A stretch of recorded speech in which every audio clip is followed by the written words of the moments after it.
Kalian masih inget Pet? Media sosial yang sempat hits banget di Indonesia. Siapa sangka ada perusahaan Indonesia yang ikut investasi di Pet nih, Uzoners. Dan yang lebih menarik, walaupun mereka tutup, mereka justru untung. Kok bisa? Stay sampai akhir karena gue bakal bahas semuanya di video ini.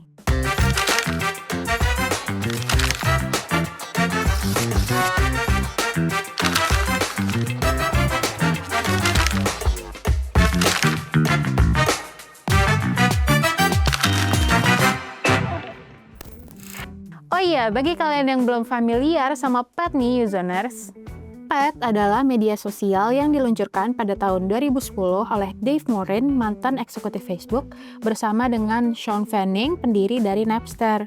Dibandingin sama media sosial yang lain, Pet ini punya konsep unik yang bikin dia berbeda dari media sosial lainnya. Seperti Facebook atau Instagram yang fokusnya untuk banyak-banyakan followers, Pet justru ngebatasin circle lo, yang awalnya cuma 50 orang lalu jadi 150 orang. Tujuannya sih simple, biar hal yang lo share dan interaksinya terasa lebih personal dan private. Dan yap, konsep ini meledak. Selain itu, Pet juga menghadirkan fitur yang cukup inovatif di zamannya. Pengguna bisa membagikan berbagai aktivitas mulai dari lokasi, lagu yang didengar, film yang ditonton, hingga buku yang dibaca dalam satu timeline yang menyerupai diary digital. Mereka juga punya fitur reaksi yang lebih ekspresif dibandingkan dengan platform lain, dengan pilihan seperti smile, love, hingga sad, bukan hanya like saja.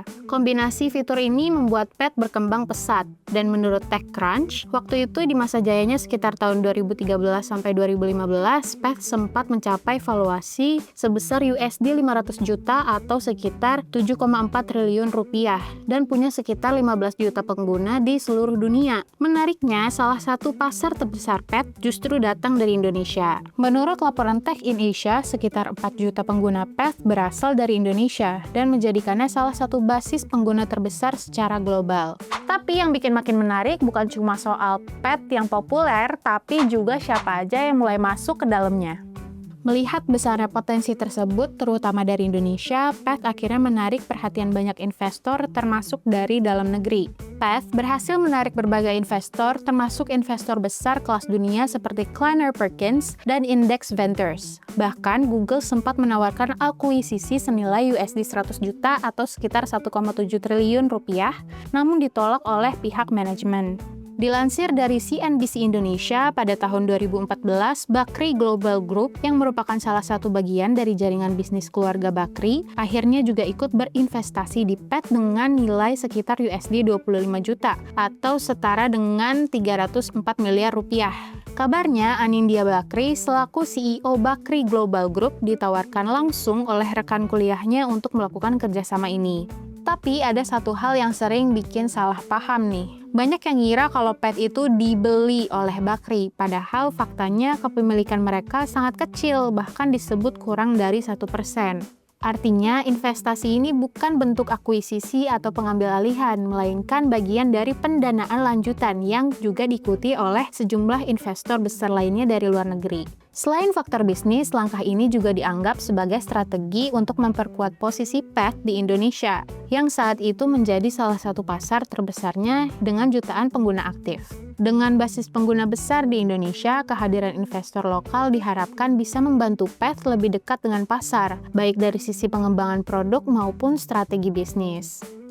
Tapi, kayak banyak startup lainnya, masa jaya Pet ternyata nggak bertahan lama.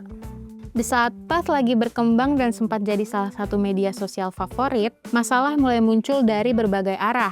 Kompetitor seperti Instagram dan Facebook mulai agresif ngembangin fitur-fitur baru. Mereka nggak cuma fokus ke foto, tapi juga video, story, sampai algoritma yang bikin konten makin menarik. Sementara Pet cenderung jalan di tempat. Menurut laporan TechCrunch, Pet mulai kehilangan momentum karena nggak cukup cepat beradaptasi dengan perubahan tren yang ada.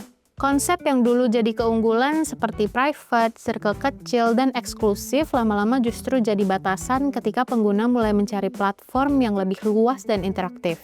Seiring waktu, pengguna mulai beralih ke platform lain yang lebih ramai dan terus berkembang. Pertumbuhan Pet melambat, engagement turun, dan tekanan dari kompetitor makin besar. Kondisi ini akhirnya membuat Pet harus mencari jalan keluar. Dilaporkan lagi oleh TechCrunch, pada tahun 2015, Path akhirnya diakuisisi oleh perusahaan teknologi asal Korea Selatan yaitu Daum Kakao. Nilai akuisisinya memang tidak diumumkan secara resmi ke publik, namun langkah ini dianggap sebagai titik penting dalam perjalanan Path, termasuk bagi para investor yang punya peluang untuk melakukan exit. Disinilah muncul hal yang paling sering bikin salah paham. Banyak yang ngira kalau sebuah platform akhirnya tutup, berarti investornya pasti rugi. Padahal dalam dunia startup, logikanya nggak sesederhana itu. Path sendiri sempat memiliki nilai perusahaan tinggi, seperti yang udah dijelasin tadi. Artinya mereka masuk di fase di mana nilai perusahaan masih tinggi dan potensinya masih besar. Nah, gini gampangnya. Path dulu sempat punya nilai perusahaan sekitar USD 500 juta atau sekitar 7,4 triliun rupiah. Sementara Bakri masuk dengan uang sekitar USD 25 juta atau sekitar 300-an miliar rupiah. Jadi mereka masuk di harga yang relatif lebih kecil dibandingkan nilai perusahaan. Nah, pas Path dijual ke Kakao pada tahun 2015, itu jadi momentum di mana investor bisa jual saham mereka.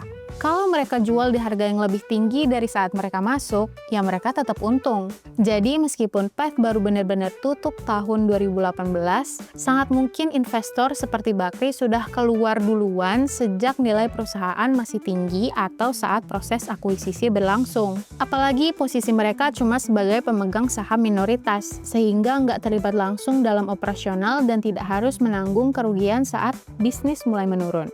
Tapi yang penting dicatat, sampai sekarang nggak ada data pasti apakah Bakri benar-benar keluar di momen itu atau enggak. Jadi yang kita bahas ini adalah kemungkinannya, bukan kepastian. Nah, dari cerita Path ini ada satu hal yang menarik.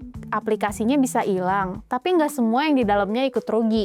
Dan itu bikin satu pertanyaan muncul. Di dunia startup, yang penting itu apa? Produknya sukses atau timing buat cuan? Tulis pendapat kalian di kolom komentar, jangan lupa like dan subscribe channel ini. Gue pamit, bye!